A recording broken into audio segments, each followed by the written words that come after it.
Muy bien, bienvenidos a esta actividad, la tercera de la celebración, conmemoración de los 80 años de autonomía de la Universidad de San Carlos de Guatemala. Sean todos bienvenidos a este conversatorio especial, recorrido histórico de la autonomía universitaria a sus 80 años. Les damos las gracias a todos los que han sido partícipes de todas estas actividades en conmemoración de la autonomía universitaria tan importante para los sancarlistas y para el pueblo guatemalteco en general. Realmente estamos satisfechos que gracias a la comisión que se creó para esta conmemoración, pues ellos han hecho posible que logremos detalles tan importantes de la autonomía universitaria en voces de los historiadores que nos acompañan dentro de este recinto de la Tricentenaria Universidad de San Carlos. Han sido tres conversaciones, tres conferencias en donde nos han dado a conocer datos importantísimos de esta actividad. Pero para iniciar nuestro programa vamos a presentar a la maestra Patricia Castro para dar las palabras de bienvenida como coordinadora de la Comisión de la Autonomía de la Universidad de San Carlos de Guatemala. Así que bienvenida, maestra. Muchas gracias. Muy buenos días a todos. Les doy la cordial bienvenida a este conversatorio en nombre de la comisión organizadora de los 80 años de autonomía universitaria. Quiero agradecer la presencia y participación del maestro doctor Aníbal Chajón y de el doctor Maynor Carrera, estimados por todos los historiadores de renombre que tenemos el día de hoy, y a ustedes agradecerles su presencia. Hoy conversarán sobre un tema muy interesante como lo es el recorrido histórico en la autonomía universitaria a sus 80 años. Un fuerte aplauso, por favor. Bienvenidos todos.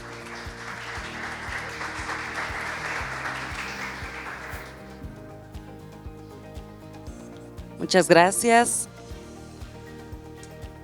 Muchas gracias a la maestra Patricia Castro por esas palabras, y como bien lo mencionamos, todos los sancarlistas orgullosos de esta actividad que nos reúne en esta mañana y que definitivamente podemos compartirlo a través también de las redes sociales oficiales de la Universidad de San Carlos de Guatemala, para que de esa manera podamos compartir con todo el pueblo guatemalteco esos detalles que nos hacen ser autónomos dentro de nuestra querida universidad. Vamos a dar inicio con este conversatorio, recorrido histórico de la autonomía universitaria a sus 80 años, y vamos a agradecer la presencia de dos grandes historiadores, el doctor Maynor Carrera y el doctor Aníbal Chajón, a quien agradecemos de verdad que puedan compartir con nosotros esta actividad y que definitivamente nos den a conocer detalles tan importantes de este acontecimiento histórico dentro de nuestro país. Vamos a mencionar que el doctor Aníbal Chajón es doctor en Sociología, licenciado en Historia, docente universitario e investigador en el Centro de las Culturas en Guatemala, CECEG. El doctor Maynor Carrera es historiador sancarlista, tiene 10 carreras universitarias, habla 6 idiomas, es doctor en Ciencias Humanas y Sociales por la Universidad Pontificia de Salamanca, ha publicado 30 libros y vive en el centro histórico de la capital, y es por eso, creo yo, su amor hacia ese espacio cultural. Investigador de la Dirección General de Extensión Universitaria, así que fuerte los aplausos para ellos, por favor.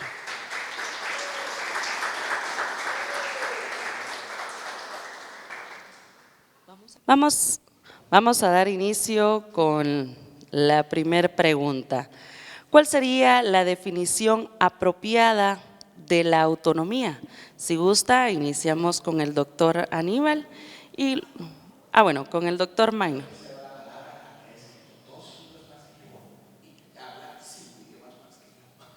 Excelente, entonces vamos a iniciar con el doctor Minor. Repito la pregunta, ¿cuál sería la definición apropiada de la autonomía? Bueno, yo podría tener la definición de la Real Academia Española y también la de Rafael Cuevas del Cid. Y prefiero quedarme con Rafael Cuevas del Cid porque él no solo habló de autonomía, sino la vivió con su trabajo. Entonces yo podría indicar que la autonomía es esa potestad que tiene la universidad, en este caso de San Carlos, de poder organizarse por sí misma, de poder utilizar todos los recursos a su alcance de acuerdo a sus fines y objetivos, evitando las intromisiones del gobierno y asegurando también su autonomía económica. Bueno, pues gracias. Sí, por eso me gusta que empiece Minor, porque él pues es, digamos, siempre recurre a estas citas formidables. Y sí, ¿qué es, en pocas palabras, la autonomía? La capacidad que tiene una institución de administrarse por sí misma y que, aunque está financiada con los impuestos de los contribuyentes, no depende de las decisiones políticas de un gobierno cualquiera, es decir, cualquier gobierno que exista. ¿Cuál fue el principal problema que sufrió la universidad durante muchos años? De sus 348 años, solo 80 ha sido autónoma. Entonces, los gobiernos podían perfectamente darle órdenes, instrucciones a las autoridades universitarias.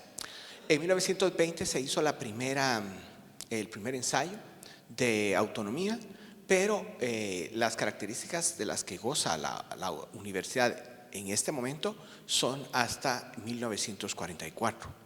Entonces, es esta capacidad de autogobernarse, de utilizar los recursos que se le asignan, porque son recursos públicos, es decir, lo pagan los contribuyentes. Lo mencionábamos en otra ocasión. Cada persona que va a cortar caña, cada persona que va a cortar café, cada persona que acarrea un bulto en la terminal, cada persona que va al mercado de Chiquimula, de donde sea, cada persona paga impuestos y la universidad recibe parte de esa contribución obligatoria que hacemos todos, pero los utiliza de una forma en que considera apropiada, que considera adecuada, como decías tú, para la consecución de sus objetivos, de sus fines, de sus metas, de sus proyectos, y que son en definitiva la formación de nuevos profesionales. Y ojo, al ser la única institución de estudios superiores estatal, es gratuita, ¿verdad? Lo que paga un estudiante en la Universidad de San Carlos es simbólico, 5 quetzales al mes, hágame favor, eso nada cuesta ya 5 quetzales, ¿verdad? Ya nadie quiere, estaba viendo que en los estacionamientos ya no reciben a uno monedas, dice ya no recibimos monedas de 10 centavos, o sea, ¿cuánto ha perdido valor la moneda? Entonces eso es simbólico. ¿Y esto de dónde salen esos recursos? Del pueblo de Guatemala, que se esfuerza, que trabaja, que contribuye, que paga, que logra salir adelante a pesar de todas las dificultades.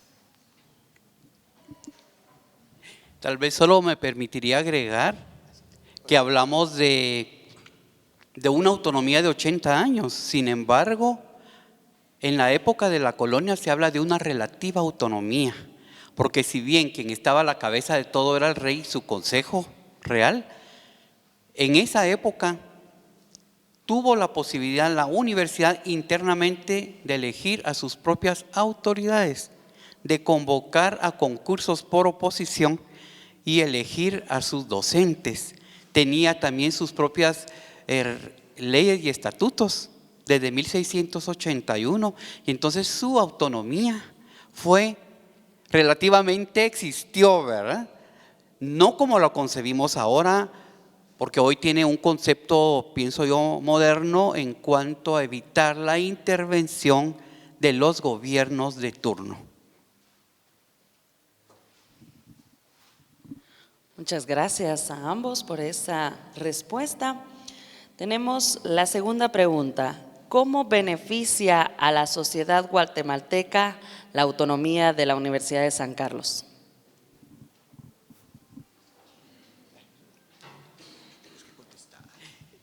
No es que no escuché la pregunta, perdón. Sí. ¿Cómo beneficia a la sociedad guatemalteca la autonomía de la Universidad de San Carlos de Guatemala? Bueno, es total, definitivamente. ¿Cuál es el propósito fundamental de la Universidad de San Carlos? Entre otros es resolver los problemas nacionales. ¿Y cómo va a resolver los problemas? A través de sus iniciativas de ley, pero también a través de su ejercicio profesional supervisado que se lleva al interior del país. Con esto la universidad está cumpliendo y han hecho estudios de lo que recibe la universidad, lo compensa con lo que le entrega al pueblo de Guatemala. Todos los que han ido a ese ejercicio profesional se dan cuenta de que llegaron a lugares que nunca se imaginaron que existían. Los médicos, odontólogos, psicólogos, arquitectos, ingenieros, sociólogos, historiadores, todos los que han trabajado, todos aportan un poquito de su conocimiento y llegan a comunidades donde nadie se acuerda todavía hoy. Y ahí es como beneficia a la sociedad y cumple con las 3 funciones que tiene, que es docencia a más de 230,000 estudiantes, investigación, que son las innovaciones en todos los campos del conocimiento, y extensión, que es EPS, llevar las investigaciones a la práctica, pero también desarrollo cultural. Muchas gracias, sí. Bueno, ya lo dijo Maynor, y una cosa importante que debemos considerar es que la ciencia no depende de las decisiones de una autoridad que ocupa el poder. Bueno, en las democracias recientes, pues son a través, los gobiernos son electos, ¿no? Y entonces la población decide, en fin. Pero antes ni siquiera había democracia, entonces las autoridades pretendían que los centros de investigación, los centros universitarios, sirvieran a apoyar lo que estaba haciendo el gobierno. A veces era positivo, pero no siempre. Y sobre todo, la ciencia es objetiva. Y la objetividad no se puede alcanzar si hay una presión política de una persona que quiere algo determinado para su proyecto. Entonces, eso no es objetividad. La ciencia, la medicina, la química, la biología y las ciencias sociales todavía son mucho más sensibles en esto. Necesitan esto, la autonomía, la capacidad de poder alcanzar nuevos descubrimientos, nuevos hallazgos, y eso solo se puede hacer si no existe una presión que tenga una tendencia. Insisto, podría ser positivo, podría ser, que tengamos la posibilidad, pero no, eso no consigue el fin de alcanzar el conocimiento por sí mismo y ponerlo al servicio de la población. Y lo que dijo Maynor, ¿no?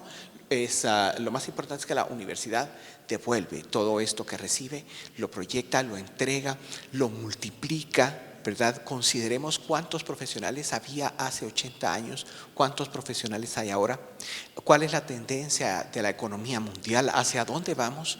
Necesitamos mejor preparación, necesitamos una planificación familiar muy consciente, ¿verdad? Para poder mejorar a Guatemala. Y como decías tú, ¿no? Resolver los problemas del país, pero no se trata de ir y tomar medidas, digamos, de quitar o poner políticos. No, eso no es resolver los problemas. La resolución se encuentra a través de procesos que son, desde el punto de vista de la responsabilidad universitaria, académicos. Solo diría que aparte del trabajo que realiza la universidad, no puede separarse tampoco de la política. Recordemos que la autonomía es una lucha ganada a través de un movimiento armado que fue el 20 de octubre de 1944. Y bueno, nos ha tocado que participar para los movimientos más fuertes que ha habido en la historia de Guatemala. Son sancarlistas los que los realizaron. Véase, proceso de independencia, caída de Manuel Estrada Cabrera, revolución del 44, guerra interna con 738 mártires consignados, no sabemos si hay más por ahí. Y hasta nuestros días, pues ahorita miramos que estamos con una relativa calma, pero sí el papel de la universidad ha sido fundamental en la participación política también.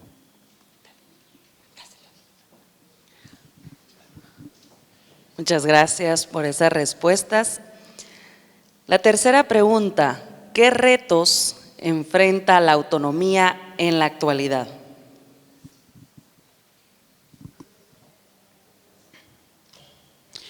Bueno, los retos siempre van a ser, si estamos hablando que la universidad es científica, tiene que estar al día con los cambios tecnológicos. La autonomía debe servir precisamente para desarrollar la ciencia, ya que tenemos esa potestad de organizarnos, de llevar las clases con los mejores profesores, con los mejores contenidos. Esos son de los retos que ahora se nos presentan, por ejemplo, el ambiente, cómo está en el mundo, todo nos afecta, los incendios, el cambio climático y todo eso. La universidad no puede estar al margen. La pobreza no se ha podido erradicar, la malnutrición de los niños, sabemos cómo está en nuestro país, y es hacia esas políticas que la universidad debe trabajar, tomando en cuenta que le dieron la potestad constitucional desde 1945 de ser autónoma, y desde 1985 con la Constitución, donde se dice que el Estado debe otorgarle no menos del 5% del presupuesto ordinario de la nación, y aumentar, dice, de acuerdo, si aumenta su matrícula estudiantil o mejoran la ciencia. Miren que la misma Constitución nos ampara, pero los gobiernos nos hunden. Gracias. Bueno, me parece que la autonomía es algo que se vive todos los días. Es una responsabilidad de todas las personas que estamos en la universidad. No es posible que pensemos que depende del Consejo Superior Universitario, o que depende de un decano, o que depende de… No, la autonomía la hacemos nosotros. La autonomía es cumplir con nuestra responsabilidad. Es como una moneda, tiene dos caras, ¿verdad? Tenemos unas garantías, unos derechos, que es la autonomía, pero ¿cómo mantenemos esto? Cumpliendo con nuestras responsabilidades. Me parece que otro de los retos, más que la tecnología, porque la universidad está al corriente de todo esto, es la toma de conciencia de todos los que laboramos en la universidad de la responsabilidad que tenemos ante el pueblo de Guatemala. Eso es fundamental. Por allí encontramos a alguna secretaria que se le olvida que es una servidora de la sociedad guatemalteca y nos trata mal, ¿verdad? Y se pone arrogante porque es novia de alguien, amiga de… Y entonces dice uno, pero hágame favor, eso no se puede. Eso no es autonomía, eso no es responsabilidad, eso no es profesionalismo. Y luego, el gran sector que es el estudiantado. Podemos notar que la participación estudiantil es ahora diferente. Y está bien, porque corresponde con las tendencias de la tecnología, ¿no? Pero ¿hasta qué punto ese compromiso que tiene un becado? Porque recordemos que cada estudiante es becado, está recibiendo formación de primera calidad por 5 quetzales al mes, ¿no? Entonces, ¿cómo va a devolver eso a la sociedad? No se trata solo, y es válido que un médico, que un ingeniero, que un arquitecto, que un sociólogo, que un economista, pues pretenda mejorar su condición personal, familiar. Fabuloso, eso está bien. Pero, ¿dónde está la responsabilidad hacia la gente que permitió su profesionalización? A toda esa gente que, insisto, que paga sus impuestos y que cumple.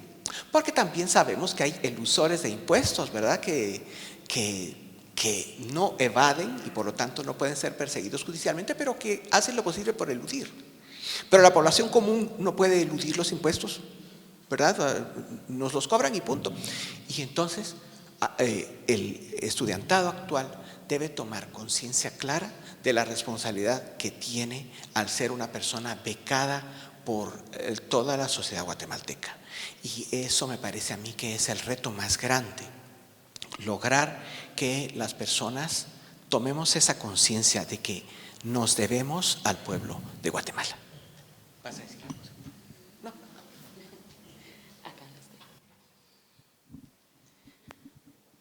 Muy bien.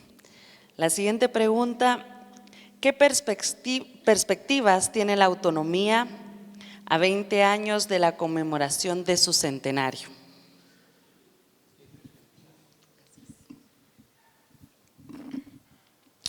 Bueno, lo primero que tenemos que hacer es defender la autonomía, pienso yo. Es constitucional, pero eso no nos garantiza que los gobiernos de turno quieran inmiscuirse, quieran incumplir con el 5% del presupuesto. Yo creo que esto, un reto a este centenario, son 80 años y sintámonos los que estamos aquí, protagonistas de este momento, porque estamos conmemorando 80 años que yo en otros 20 ya no estaré por aquí. No sé si vivo o vivo en otra dimensión, pero ya no, entonces tengo que vivir estos 80 años, pero sí dejo mi pensamiento que el reto se debe mantener al defender la autonomía. Uno, hacer ciencia, que es lo primordial para una universidad, los que se dedican al pensamiento, a la sociedad y a la naturaleza, darle lugar a las ciencias como son. Miren que ahora yo miro movimientos de mujeres científicas y las miro con batas blancas y demás, y les digo yo, no, solo ustedes son científicas. Y todas las sociólogas, las politólogas, las historiadoras, las sociólogas, etcétera, ellas no se ponen bata blanca, ellas van a los campos, a los archivos, a las bibliotecas, y también utilizan el método científico. Por lo tanto, podemos hablar de muchas aristas, pero yo me quedaría en defender la autonomía y aprovecharla para que la universidad crezca, porque la autonomía nos dio la garantía. Es cierto, gracias. Sí, bueno, ¿cómo podemos hacer una prospectiva?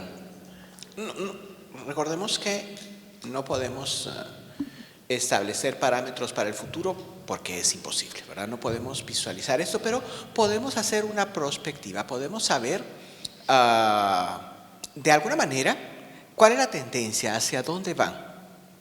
Las actuales generaciones están siendo cada vez más individualistas. Esto lo favorece la tecnología, la comunicación. No olvidemos todos los cambios que provocó la pandemia, algunos para bien, ¿verdad? A otras personas les limitó mucho porque no tenían celular, porque no tenían acceso a internet, porque no podían pagar la cuota de internet, se les agotaban sus datos, ¿no? Entonces, ¿hacia dónde vamos? Creo que una cosa muy importante es, y lo mencioné, la planificación familiar. Pensemos que acaba de tomar el poder, acaba de ganar las elecciones y dentro de poco tomará la presidencia un funcionario en los Estados Unidos que pues su campaña se basó en expulsar inmigrantes, ¿no? ¿Y por qué menciono esto? No podemos salirnos del panorama mundial. ¿Qué representa eso para Guatemala? Miles de guatemaltecos que honradamente se esfuerzan todos los días en los Estados Unidos para enviar remesas a sus familias, honradamente, ¿verdad? Haciendo el trabajo que no les gusta hacer a los que están legalmente en ese país. Entonces, caramba, pensemos que eso para el país pinta un desafío muy notable para el próximo año, ¿verdad? Pero ¿qué pasa? La planificación familiar. Toda esta gente se esfuerza y lucha por sus hijos, porque ama a sus hijos, porque los quiere, está dispuesto a pasar lejos de ellos la vida entera, pero que los hijos tengan un desarrollo que ellos no tuvieron, porque no pudieron planificar a tiempo, ¿verdad? Entonces, pensemos, eso es muy importante. Hay también nuevas tendencias en tecnología, la inteligencia artificial paulatinamente va a ir suprimiendo muchas actividades que hemos realizado seres humanos. Y entonces, bueno, eso no lo podemos detener, pero sí podemos prever que si vamos hacia ese punto, lo que tenemos que hacer es, y estoy hablando como sociedad, ¿no?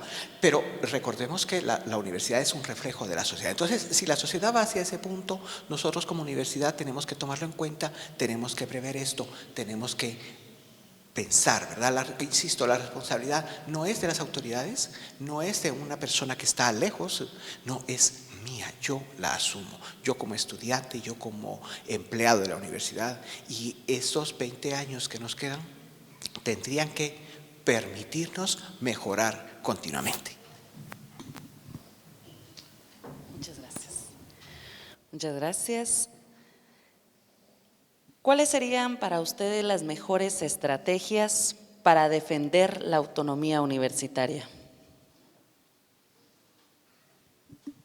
Bueno, pienso que cada uno lo va a hacer de acuerdo a la profesión que tenga, y aquí tenemos a un equipo de derecho, que ellos sabrán defendernos legalmente. También tenemos a las demás carreras, sin importar cuáles son, para que todos la defendamos teórica, verbal o a través de la lucha. Yo no me aparto de la lucha, que no implica armas, por supuesto, sino todo lo que puede involucrar movimientos para defender que no nos toquen. Eso fue, miren, algo que se ganó fuerte, y les cuento que fueron los movimientos de la Universidad de Córdoba en Argentina en 1918 los que comenzaron a hablar de autonomía, y ellos fueron los que, como polvorín, se fue por toda América Latina, y Guatemala es, si no es el segundo, es el tercero en ser autónomo, incluso antes que la Universidad Autónoma de México. ¿Y eso qué nos dice? Que ya tenemos una antigüedad, ya demostramos que éramos una universidad pequeña. ¿Cuántos estudiantes creen ustedes que había en 1944? Y que hablamos que los estudiantes participaron en la revolución. No llegaban ni a los 680 estudiantes. Y luego, ¿qué pasó con la autonomía? Se abrieron las posibilidades que se les habían cerrado a las mujeres durante más de 2 siglos. Por fin se crea la Facultad de Humanidades, y ahí las posibilidades de estudiar psicología, pedagogía, historia, filosofía. Y las mujeres pobrecitas siempre lucharon. Les digo pobrecitas porque no les abría, cualquier carrera no les abría la universidad. ¿Qué decían los padres? Yo quiero que mi hija sea secretaria, que sea maestra, para que vaya a trabajar. Pero no, la que quería estudiar trabajó de secretaria o de maestra a la fuerza, pero en la noche estudió bachillerato, porque solo el bachillerato le abría las puertas. Así le pasó a Margarita Carrera. Ella tuvo que ser secretaria. Imagínense, una gran filósofa y escritora, Premio Nacional de Literatura, la primera graduada de la Facultad de Humanidades. Y eso, ¿cómo vemos nosotros esto? Entonces miramos que la autonomía en realidad hizo crecer a la universidad como nunca, como nunca. Y algo interesante también es la creación de los centros regionales universitarios a partir de 1970. El último en llegar fue a Retaluleu, estaba muy lejos Champerico, creo yo, por ahí, para que crearan la universidad ahora ahí a nivel nacional, y solo así miramos nosotros cómo la autonomía realmente nos hizo crecer. Por lo tanto, debemos defenderla siempre, porque eso es la esencia de su crecimiento, de su desarrollo científico y de la manera de ayudar a resolver los problemas nacionales. Gracias. Me parece que las estrategias básicas son la difusión. Realmente, bueno, nosotros tenemos departamento de difusión, pero lo que difunde, la responsabilidad en este aspecto de difundir, pues son los hallazgos que tenemos como centros de investigación. Pero realmente pensemos que el estudiantado y muchos docentes no tienen clara conciencia de qué es la autonomía y de qué responsabilidad representa esto. Creo que la estrategia sería hacer esto de una forma masiva. Bueno, va a quedar grabado, lo cual es un punto a favor de nosotros, pero sí, ¿cuántos estudiantes realmente saben de la autonomía y lo que eso representa, cuántos estudiantes están conscientes de su beca, de su compromiso con la sociedad guatemalteca, cuántos maestros, ¿verdad? Entonces sí, la estrategia es que volvamos a difundir esto de una manera masiva, que debiera estar en los planes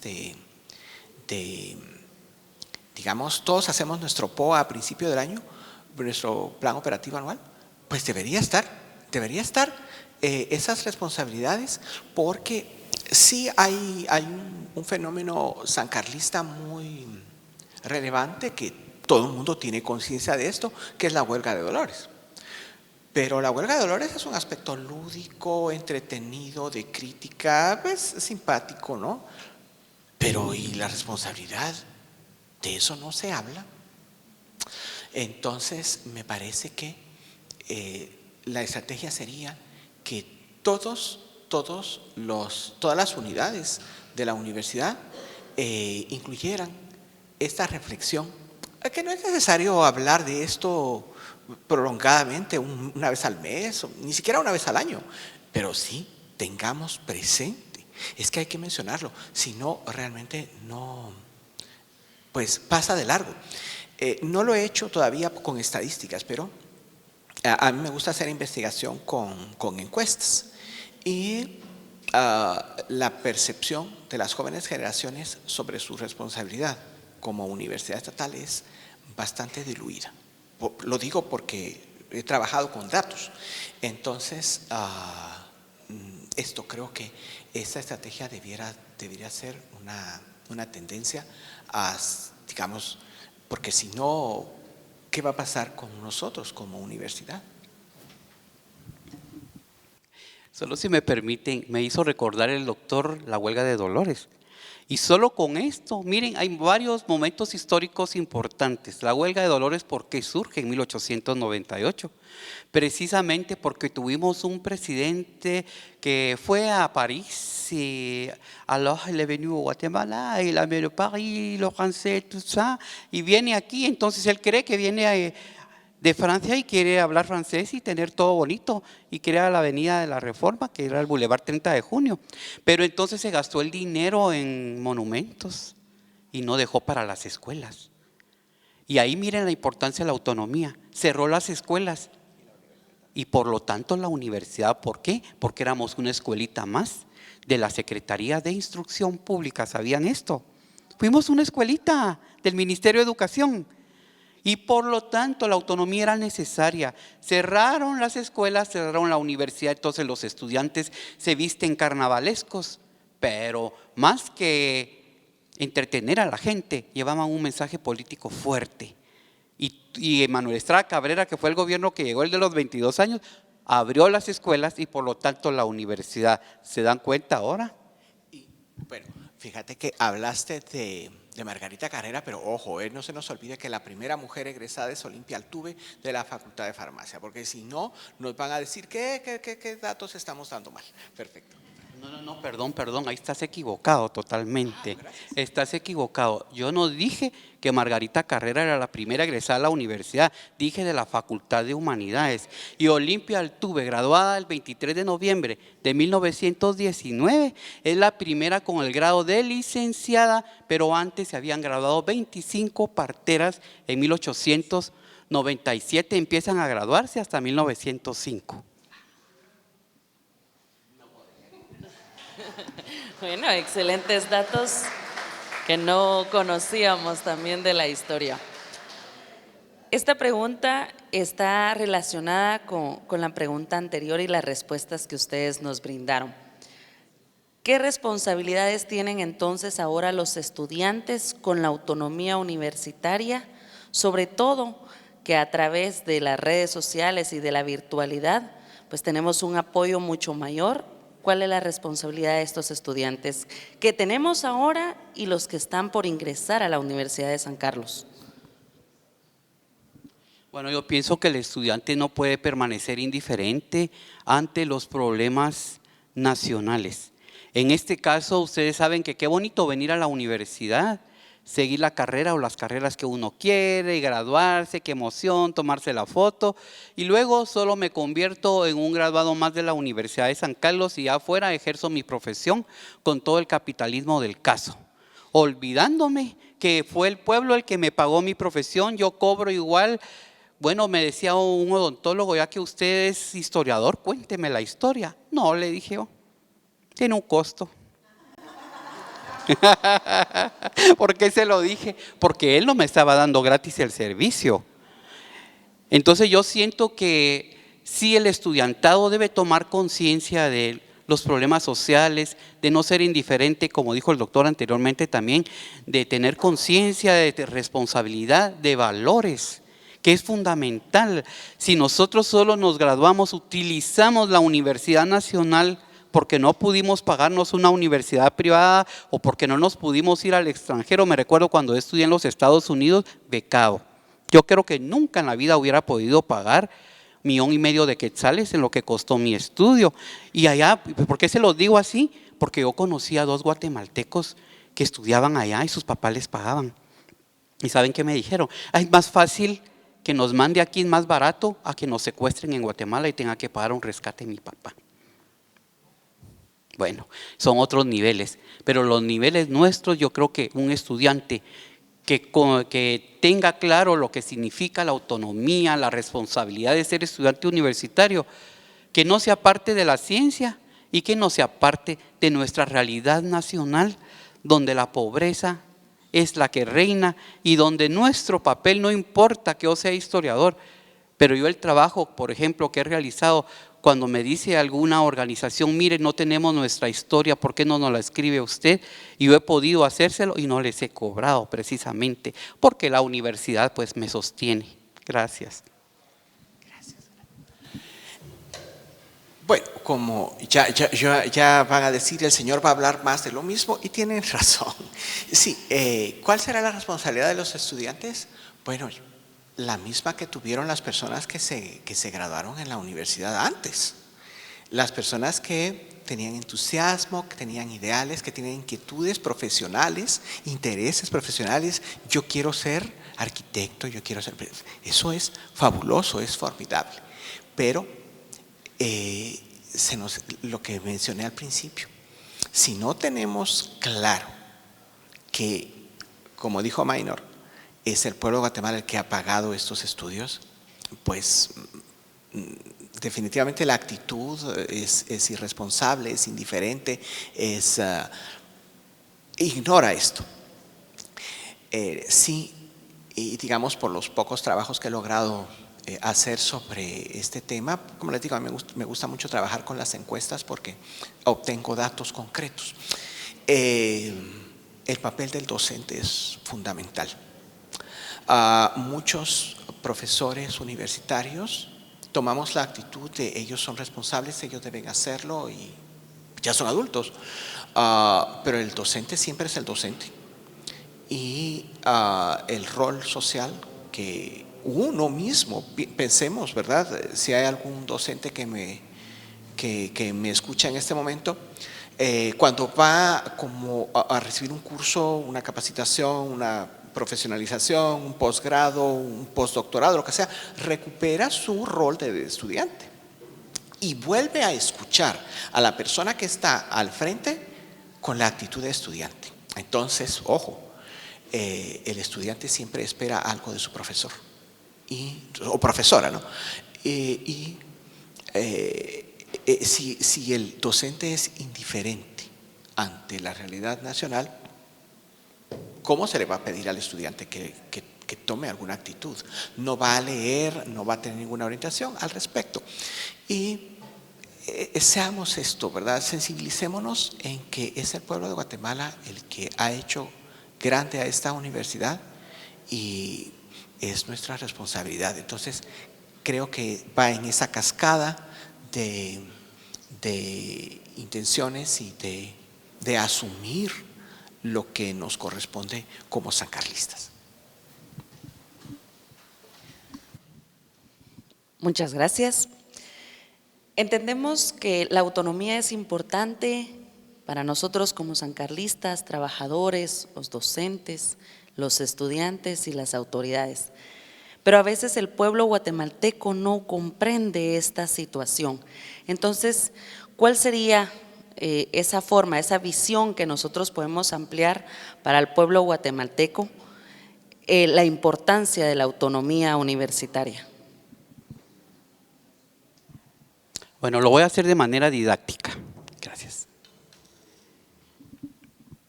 Pueblo de Guatemala, escuchadme. ¿Quién de ustedes tiene este billetío? El conmemorativo, solo una persona. Y yo, entonces, solo dos, tres almas nada más. Pero ya los vieron. Ah, qué bien. Esto nos demuestra que hace 100 años, ahí lo tienen, muy bien. Ya vieron, lo que pasa es que creen que se los voy a llevar, entonces por eso es que no me los quieren enseñar. Esto, pueblo de Guatemala, observen, ¿por qué es conmemorativo? Porque se cumplen 100 años que en 1924 se realizó la reforma monetaria y el peso dejó de existir y se convirtió en el quetzal, que aunque devaluado es la moneda más fuerte de América Latina. Sí, pero me dices, ¿pero qué tiene que ver esto con la autonomía? Claro que sí, porque este señor que está aquí, José María Orellana, cerró la universidad hace 100 años. La cerró 4 años.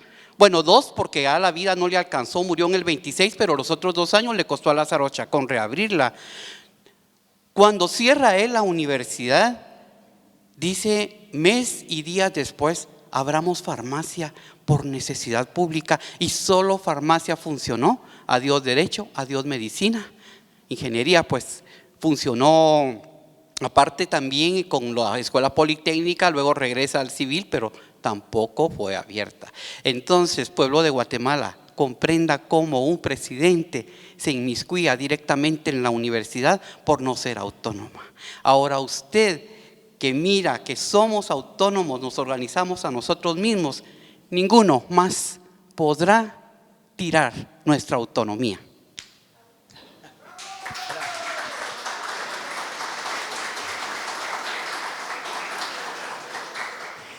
¿Qué se puede agregar después de esto? Nada. Así es que solamente compartir tu opinión y insistir.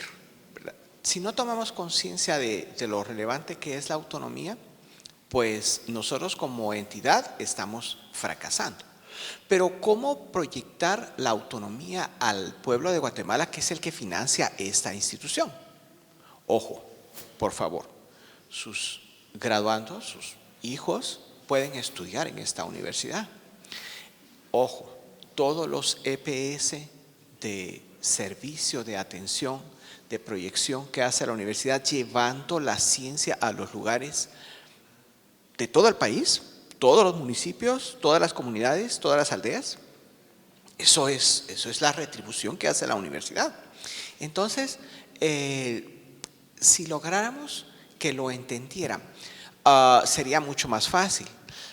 Pero otra vez, lo que les decía hace un momento, es que tengo la espinita de una persona que es muy desagradable, ¿verdad? Una secretaria que es un problema, verdaderamente un problema. Entonces, digo yo, fíjense por favor, ¿cuál es el problema de que la secretaria tenga este comportamiento? La persona que llega de fuera de la universidad no mira a los profesores, a los estudiantes, o sea, los ve pasar, pero tiene que resolver algo con la secretaria y la secretaria le atiende mal. Óigame, entonces, y la persona, si está consciente de la responsabilidad tributaria, pero si yo le pago el salario, ¿por qué me trata mal? Entonces, puede haber una percepción no feliz de la San Carlos en algunos aspectos de la sociedad, precisamente por estas personas que no asumen su responsabilidad y que no tienen conciencia de que es el pueblo de Guatemala el que sostiene a la universidad. Y puede ser también, pensemos en los grandes empresarios del país, los que, digamos, generan empleo, ¿no? Pueden tener una perspectiva no favorable de la universidad, diciendo, yo pago todos estos impuestos Y miren, la universidad hace esto, aquello y lo otro. Pero ¿por qué lo está haciendo? ¿Verdad? O sea, no es que la universidad actúe de una manera absurda o incoherente. O algunos elementos de la universidad, una asociación estudiantil, un sindicato, lo que sea. No.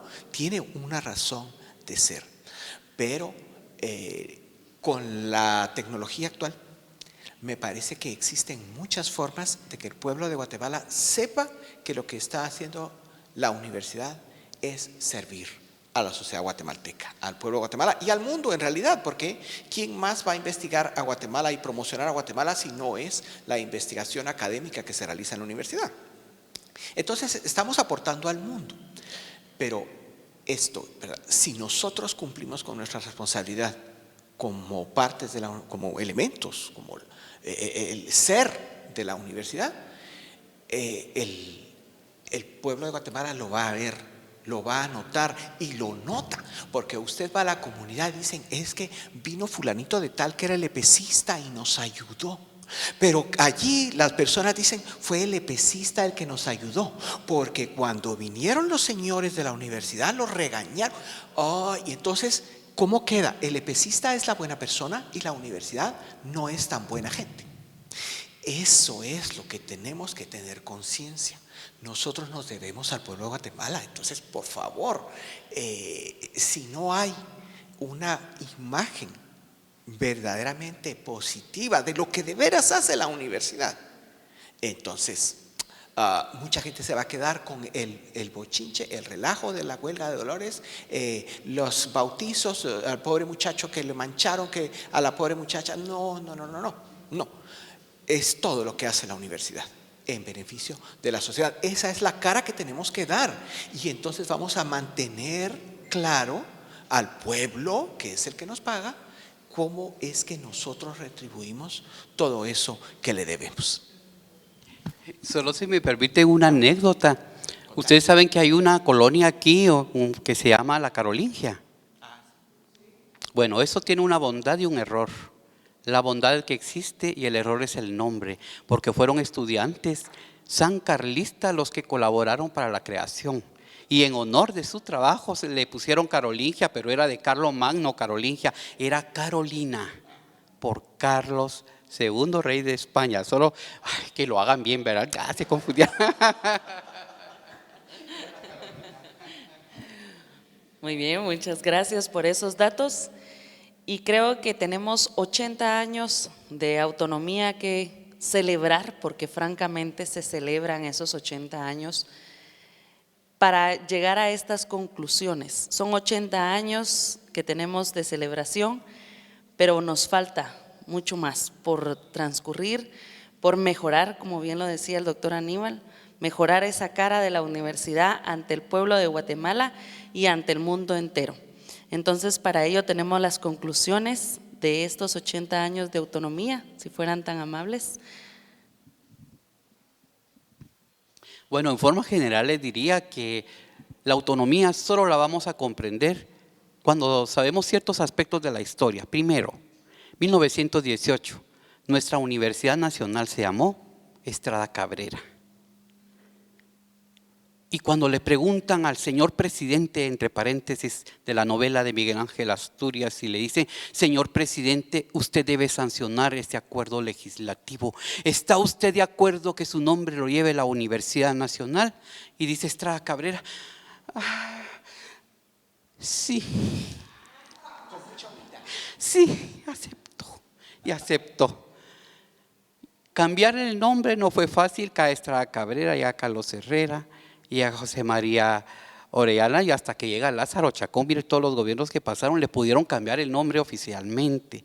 Ya dijimos que José María Orellana la cerró y luego Chacón la abre, pero miramos a Jorge Ubico cuando es presidente de cómo se inmiscuye y, por ejemplo, ya no se realizó la huelga de Dolores porque les cambió el ciclo académico a los estudiantes, de tal manera que la cuaresma, que es cuando se realiza, fueron vacaciones para ellos. No hubo huelga de Dolores esos 13 años. De las conclusiones que podemos obtener, que bueno, podrían ser muchas, es que la intervención que se dio a lo largo de la historia, principalmente con los liberales del siglo XIX y los últimos del siglo XX, la universidad se ganó en batalla la autonomía, y aquí recordemos al triunvirato revolucionario encabezado por Jacobo Arbenz, Francisco Javier Arana y Jorge Toribio Garrido. Ellos el 9 de noviembre en el Palacio Nacional firman el decreto número 12, por medio del cual crean la autonomía universitaria, el cual entró en vigencia el 1 de diciembre del mismo año, 1944.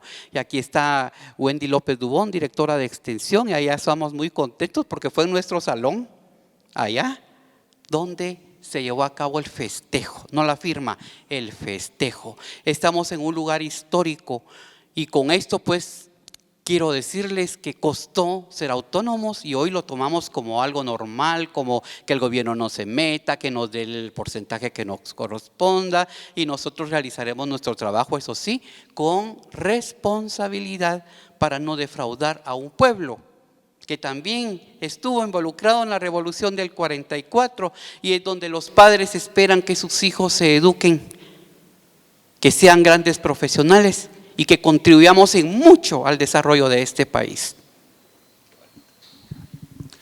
Bueno, muchas gracias. Y siempre quedo en desventaja porque das toda la información, me parece fabuloso. Por eso pedí que hablaras antes. Exacto. Qué poca conclusión doy yo desde mi perspectiva. Son 80 años de, diríamos, de defender la autonomía. Lo comentaba el miércoles, en 1949, Mario Monteforte Toledo, siendo presidente del Congreso, reunió a los profesionales en un salón en la oficina de la presidencia del Congreso y los amenazó con una noticia importante. En el Congreso se puede discutir la ley de la autonomía universitaria. Estaba amenazándolos porque los profesionales no se acuerparon para manifestar a favor del gobierno de ese momento después del asesinato de Francisco Javier Arana.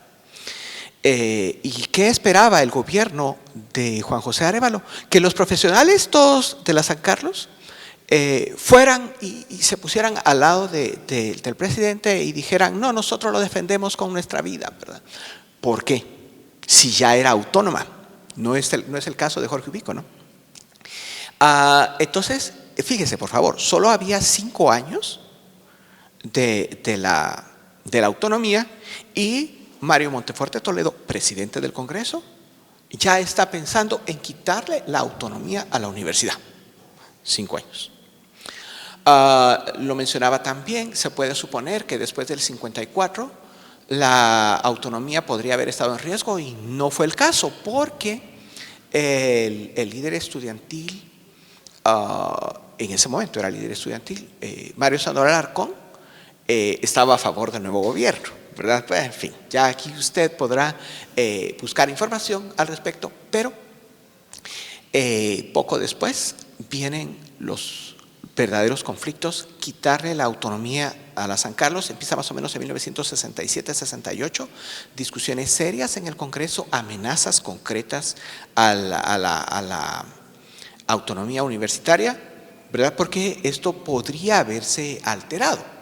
Entonces, la ventaja es que todas las constituciones después de la del 45 en adelante han mantenido la autonomía.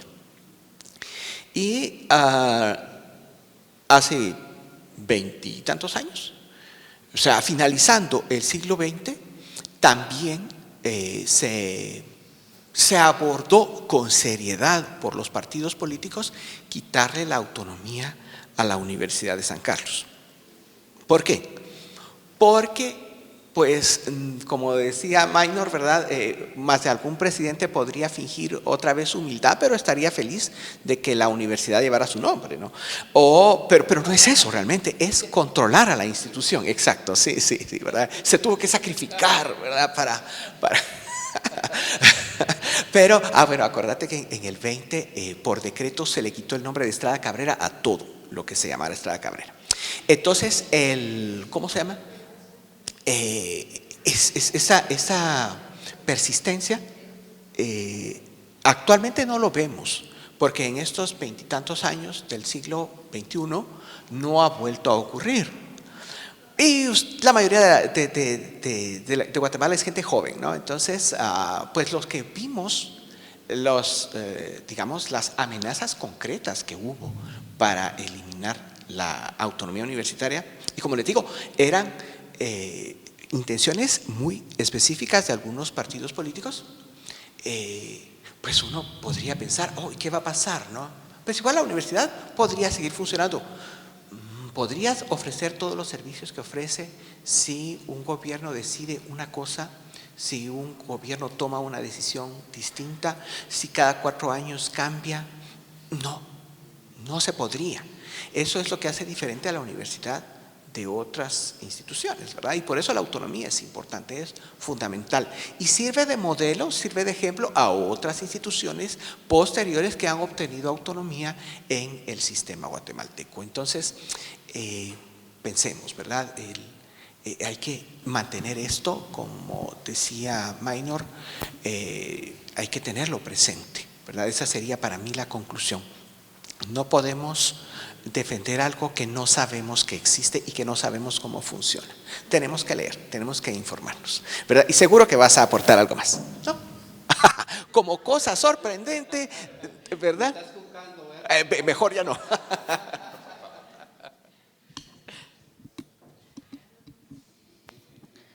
Muy bien, muchísimas gracias entonces por todos esos detalles que ustedes compartieron con nosotros, por hacer ver a los guatemaltecos y a los sancarlistas la importancia de la autonomía universitaria, que conmemoramos 80 años y esperamos que ningún problema se atraviese para que esa autonomía siga en pie de lucha. Así que fuerte los aplausos, por favor.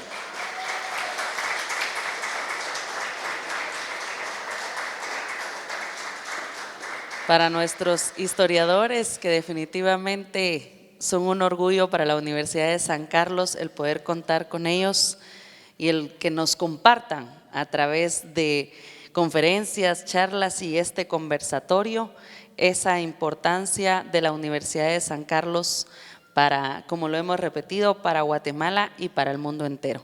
Así que agradecemos también a la comisión organizadora que tendrá a bien entregar los reconocimientos para cada uno de ellos. Vamos a mencionar a la coordinadora de la comisión, a la maestra Patricia Castro, si fuera tan amable, por favor, hacerse presente. También al licenciado Juan Pablo, que es jefe del CESEG, a la ingeniera Wendy López Dubón como directora general de Extensión Universitaria. En este momento nos hace falta también la maestra Elda Marroquín, directora de Yumusac, que tiene otra actividad en proceso, por eso no nos acompaña, pero envía sus saludos. Y también al maestro Walfre, que es secretario académico de la ESA también. Y a la maestra Carla Valdés también, por favor, si fuera tan amable, para hacer entrega de los reconocimientos. Por favor, doctores, si fueran tan amables, de poder bajar para tomar la fotografía oficial de este evento y que se haga la entrega de los reconocimientos. Creo que tenemos el espacio acá adelante para que ustedes hagan entrega.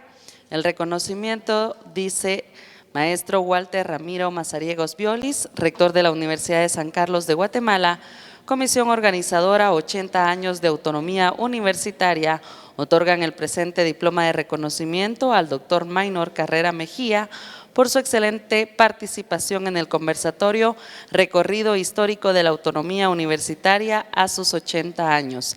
En el marco de la conmemoración de los 80 años de autonomía universitaria, llevada a cabo el 29 de noviembre en el auditorio de la Escuela de Ciencia Política, Ciudad Universitaria Zona 12, Guatemala, noviembre de 2024, y enseñada a todos y las maestras respectivas. las firmas respectivas del maestro Walter Ramiro Mazariegos como rector de la Universidad de San Carlos y la maestra Patricia Castro de Rodas, coordinadora de la comisión. Licenciado, si fuera tan amable. También tenemos el reconocimiento para el doctor Aníbal Chajón con la misma lectura.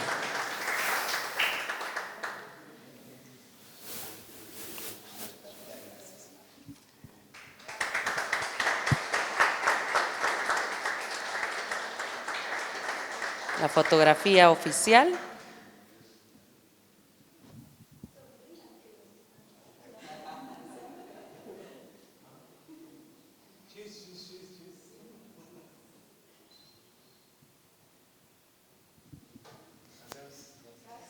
Y de esa manera terminamos